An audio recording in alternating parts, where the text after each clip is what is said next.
কথা এটা কম এতিয়া মেট্ৰিকৰ ৰিজাল্ট দিব কোন তাৰিখে দিব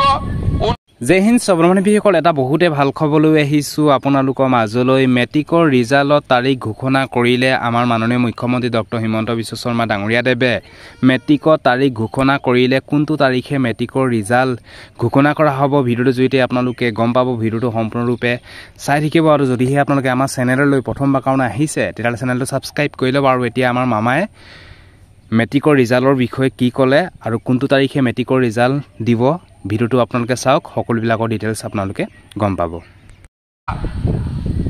আপোনালোকে চাওক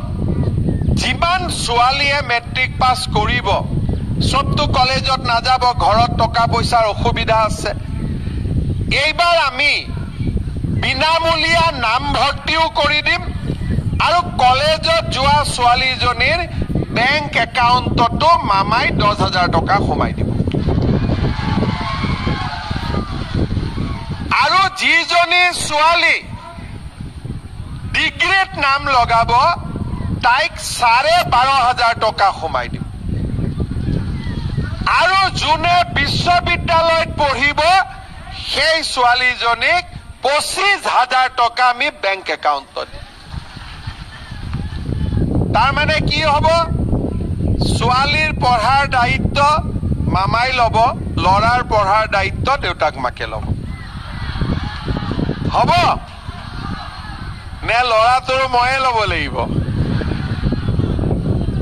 মই আকৌ ল'ৰাকেইটাৰ পুলিচ চাকৰি দায়িত্বটোহে লৈ আছিলো যে জুলাইত দৌৰক বুলি সিহঁতে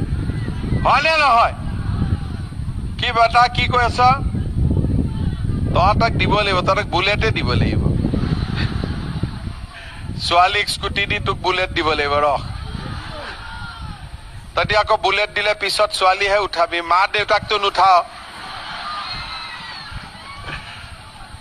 যি লৰাই কবি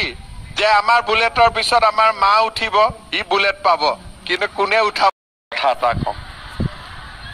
এতিয়া মেট্ৰিকৰ ৰিজাল্ট দিব কোন তাৰিখে দিব 19, 20, 21 তাৰিখ মানে মেট্ৰিকৰ ৰিজাল্ট দিব ঠিক আছে অংকৰ প্ৰশ্নখন টান আহা বুলি কৈছিল তথাপিতো পাছ কৰিব কোনো চিন্তা কৰিবলগীয়া নাই বৰ্তমান বিসকল যেহেতু আপোনালোকে গম পালে মেট্ৰিকৰ ৰিজাল্টৰ তাৰিখ ঘোষণা কৰিলে 19, 20, 21 এপ্ৰিল 2024 এই 3 দিনৰ ভিতৰত কোনোবা এদিনত আপোনালোকৰ ৰিজাল্ট ঘোষণা কৰা হ'ব আৰু লগতে অংক পেপাৰখনৰ বিষয়ে আমাৰ CM ছাৰে ক'লে সকলোকে পাছ কৰাই দিয়া হ'ব অংক পেপাৰখনত চিন্তা কৰিব কোনো কাৰণ নাই বুলি কৈছে আৰু লগতে আপোনালোকে যোনসকল ভাইটি ভণ্টিসকলে মেট্ৰিক পৰীক্ষা দিছিলে তেওঁলোকৰ ৰিজাল্ট 19, 20, 21 এই 3 দিনৰ ভিতৰতে কোনোবা এদিন আপোনালোকৰ ৰিজাল্ট ঘোষণা কৰা হ'ব সো এইটো আসলে যি আপডেট আহিলে আপডেটটো ভিডিঅ'টো যদি ফুল ইনফৰমেশ্যন কৰে আপোনালোকক দিলো যদি ভিডিঅ'টো ভাল পালে সকলো বন্ধু বান্ধৱীকে যাতে ভিডিঅ'টো শ্বেয়াৰ কৰক যাতে সকলোৱে গম পাওক সো আজিলৈ বাই জয় হিন্দ বন্দে মাতৰম জয় অসম ধন্যবাদ